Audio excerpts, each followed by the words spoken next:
Hey folks, today I'm going to be reading from the McIlvany Intelligence Advisor.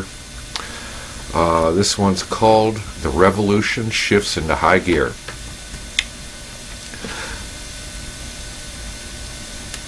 The gun control juggernaut as the political left moves to disarm Americans. Here's the formula. Hatred plus government plus disarm civilians equals genocide. What makes this argument so powerful? First, it makes common sense. Unarmed, defenseless people have no hope against armed aggressors. Second, it states the historical truth. Evil governments did wipe out 170 million innocent non-military lives in the 20th century alone. From the Jews for the Preservation of Firearms Ownership website. Among the many misdeeds of British rule in India history, we'll look back upon the act of depriving a whole nation of arms as the blackest, Mahatma Gandhi, in Autobiography, page 446. The strongest reason for the people to retain the right to own and bear firearms is, as a last resort, to protect themselves against tyranny in government. Thomas Jefferson.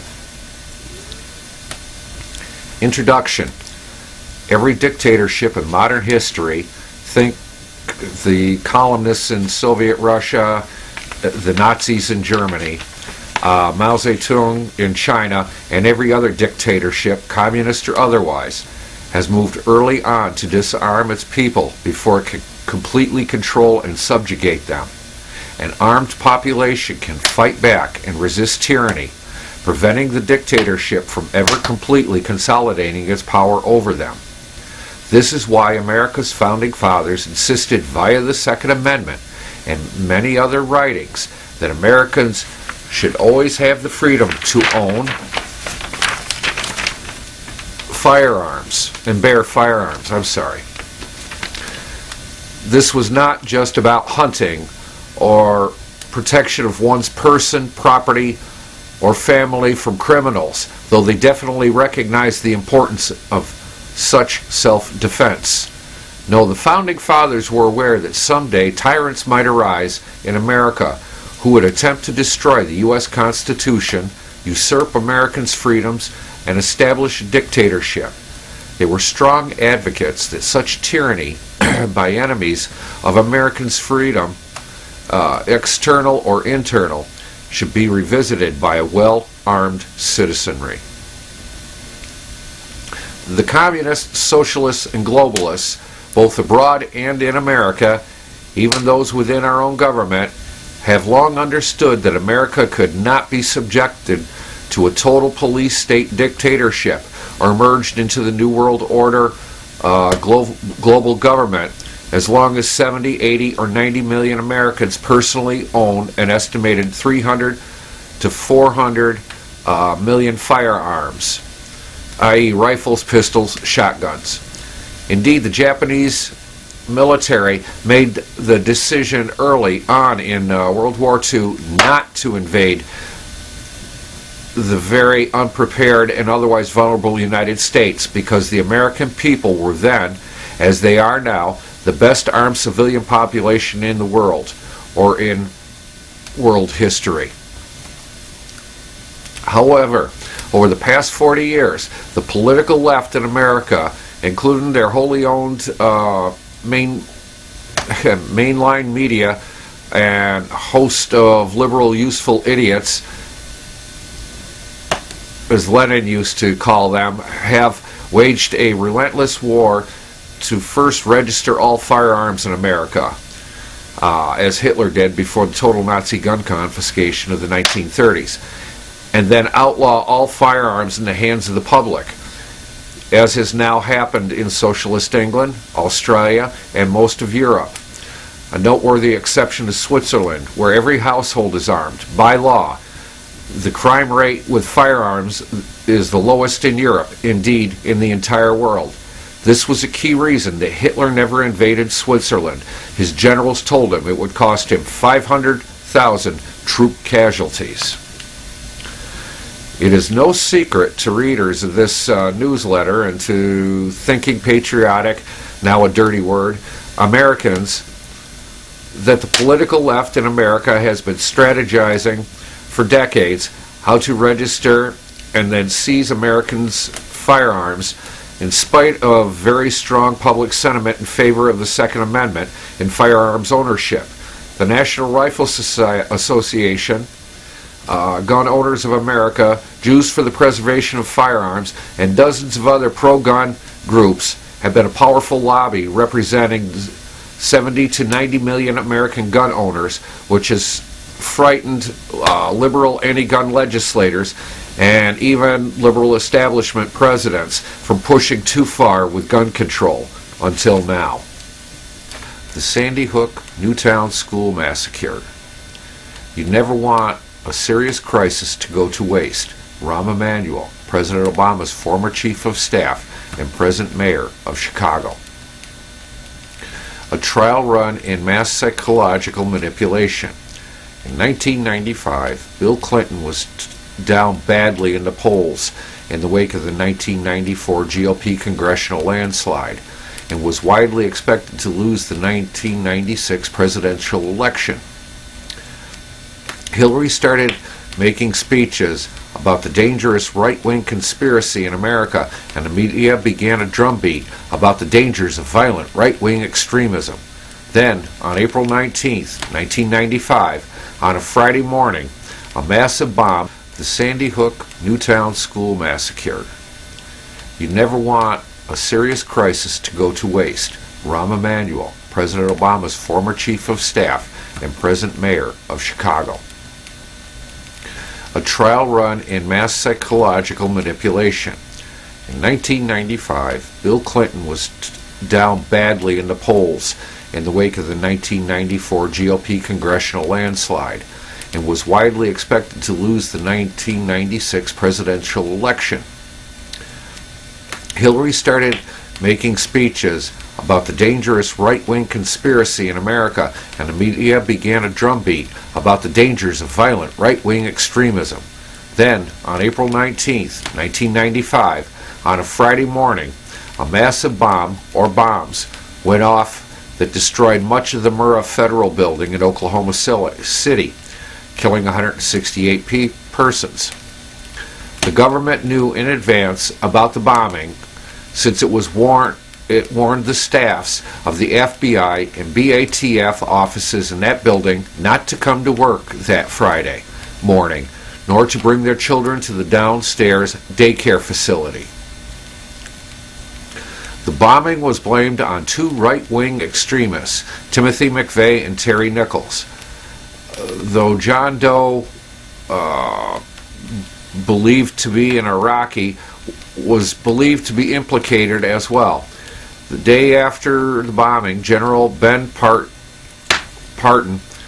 former head of U.S. Air Force Conventional Weapons Development, went into the remains of the building and found there had been a series of internal bombs placed strategically throughout the inner structure of the building. Parton believed by a very professional military special ops team. He immediately went to Congress and pleaded with them not to let Clinton demolish the remains of the building, which contains evidence of the internal bombs. However, 3 days later, the government, under orders from President Clinton, demolished the remains of the building, hauled over 1,000 truckloads of rubble to a remote site buried at 50 feet underground, covered it with about 10 feet of cement, and surrounded the site with barbed wire and guards. Within minutes of the bombing, almost as if they had been prepped for an immediate response, the liberal U.S. media launched a propaganda blitz asserting that the bombing had been the work of right-wing extremists, part of the dangerous right-wing conspiracy Hillary had been warning about. Conservative talk radio was accused of stirring up an atmosphere of hate speech, and was blamed for the death and destruction in Oklahoma City. In the wake of this propaganda blitz, the political momentum in America, which had been moving sharply to the right, reversed and started moving sharply back to the left. Bill Clinton later admitted to a reporter that his declining political fortunes had been reversed by Oklahoma City. Regardless of who really perpetrated the Oklahoma City bombing, it was a classic illustration of a false flag operation used to change public opinion as an excuse to change government policies.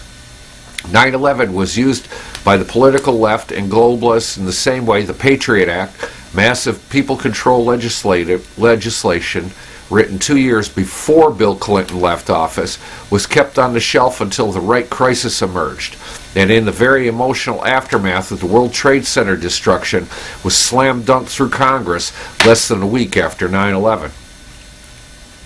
The present power and influence of Homeland Security and the TSA, the Emergency Surveillance Society, and the 12-year war on terrorism, all ostensibly for our protection and security, were the result.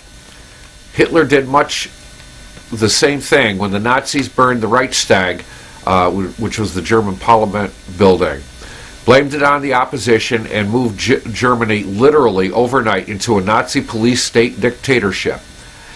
Many conservative political analysts have wondered if the present far-left regime in Washington would trigger some sort of crisis, real or false flag, and use such a crisis to crack down on freedom in America, outlaw dissent, restrict freedom of movement, impose draconian financial controls, censor the internet, increase surveillance of Americans, and restrict firearms ownership.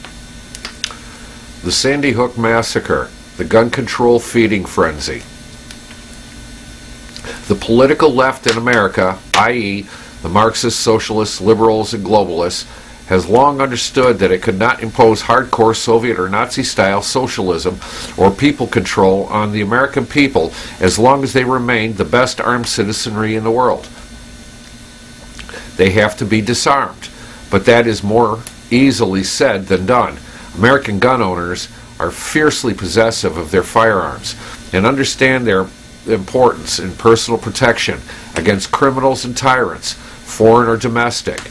They will not easily give up their firearms, and they know that gun registration is simply a predictable first step to confiscation, as has been demonstrated in dozens of historical examples.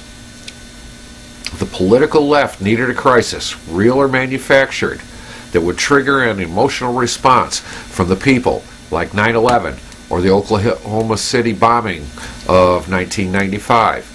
They would then unleash their political media propaganda machine and start an emotional blitz in favor of gun control.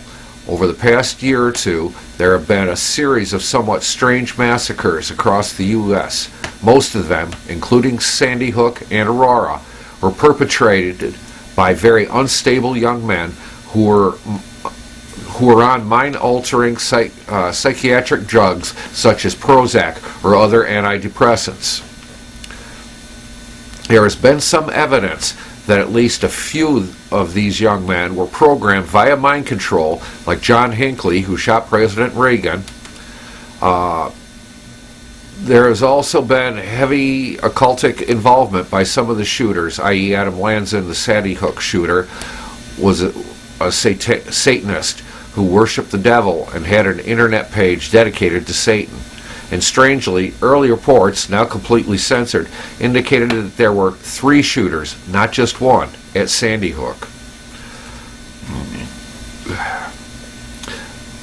The large and growing number of massacres across America, much to the frustration of the political left, has only elicited a minimal response from the American people, who immediately understand that these are unstable nutcases who would use a knife, a car, a bomb, a hammer, an axe, a crowbar, or whatever for their killing rampages. Few thinking Americans believe that firearms are the culprits in these tragedies.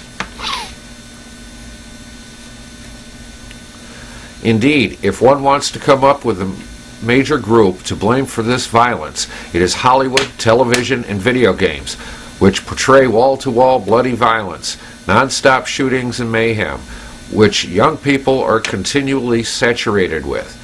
Why are we not hearing outcries for the banning of the gratuitous nonstop violence in these areas? You know the answer.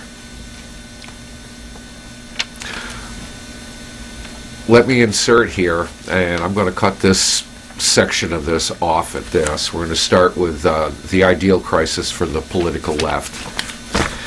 But these are not necessarily my ideas verbatim. Okay? I don't agree with everything that is said in here, but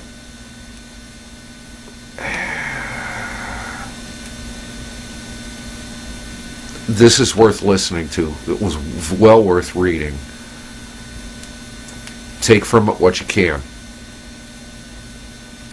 I'll be back with part 2.